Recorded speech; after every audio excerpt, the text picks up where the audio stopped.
hotbed of ghosts and ghouls and all things that go bump in the night. Happy Halloween, everyone. Penelope Pelham Winslow was the wife of one of the first Plymouth County governors, Josiah Winslow. She died in 1704, and we don't think she actually lived on the property of the 1699 Winslow house. Josiah and his wife actually lived just across the street, just across Careswell, in the site of the old Winslow estate. Now, the Winslow house could have been constructed anywhere between 1699 up to about 1724 or so. The story goes that Penelope's ghost can sometimes be seen in one of the upstairs windows, in the old master bedroom. Even if she did live in the house, she wouldn't have been in that bedroom. She would have been in a guest bedroom, one of the other rooms upstairs, or perhaps a guest room downstairs. But nonetheless, you have all these stories where people see her at the windows, and if you stand in front of her portrait out here in the Great Hall at 4 o'clock in the afternoon, you get this cold draft of air, which I've stood in front of it at 4 o'clock just to test. I did that for this interview. It doesn't happen. Also, the portrait is not real. It's from the 1920s, so it's not even the original. So we don't think that Penelope actually would have been here during life, and we see no reason that she should be hanging around after death. And yet, we have all these stories associated with her and with the house here. In 2009, I decided to take a walk every single day, no matter what the weather or my health, and that led me to my first walking project. And I went to a different spot every single day. In 2011, I decided to go for a walk in every town in Massachusetts and to find open space in every community. And there are some towns that have no designated open space, no parks, no wildlife sanctuaries, no nothing. And so at those times, I would find myself in cemeteries, because a lot of cemeteries were actually designed for walking, for the living. So here's Frank, and it says right here, prisoner at Andersonville, Georgia, 13 months.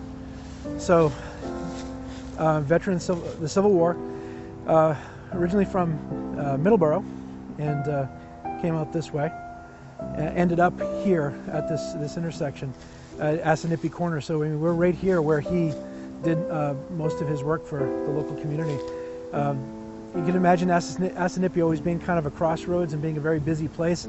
He was the blacksmith right there, taking care of the horses and their feet and such. So, an important guy in the community. It makes you wonder how many people really knew the depth of his story, that he ended up coming home at 90 pounds and walking through the door, and his parents having thought he was dead for 2 years at that point. He also was only born in 1846, so he was very young when he got into the army to be able to fight in the Civil War. At 18 years old, that would have been 1864. So he was young when he went off to fight, and being stuck down there in Florida, leaning up against the tree, thinking that he was just done for. He must have just figured at 18 his life was over. At one point, he escaped from one of his prisoner of war camps and was chased down by hounds and brought back again. So he was a fighter, and just an amazing tale. You really can't tell all that until you kind of go in and start to do the deep research to find out more about this guy's life. It's all there for the taking. So sometimes just seeing the stone can just spark that moment of research where you can find these stories. Hi, my name is Pat Martin, and I'm in Cohasset, Mass. I'm originally from Connecticut, but I've lived in Cohasset for the past almost 18 years. And I've been the keeper of the ghosts in Cohasset, a position that was bestowed upon me by the Board of Selectmen in a half-joking way since 2007. I had my first experience in the town hall when I was coming in to set up for a lecture one dark winter night that was really windy. I got here early to put the chairs up, and I was accompanied by my husband Dan. And the chairs were in the closet in the front of the auditorium, and I had never been in the building before, but the janitor said, they're up in that corner, so just pull the chairs out, take out as many as you need.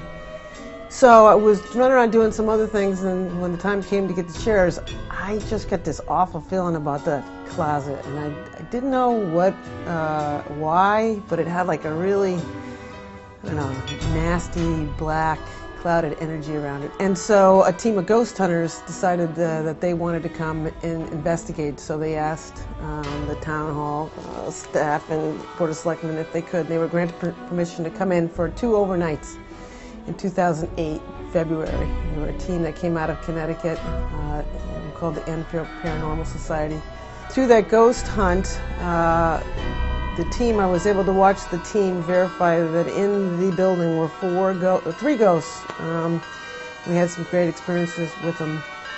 One of them, the malevolent energy that they found that was in the closet, really he comes from the space below, which is where we are sitting in the beautiful basement of Town Hall where there's a jail cell. They determined that that ghost was attached to that jail cell and that he had hung himself in that building. And he was angry and mean and poor and I guess had been homeless for a long time before he turned to crime. So it was a very sad tale.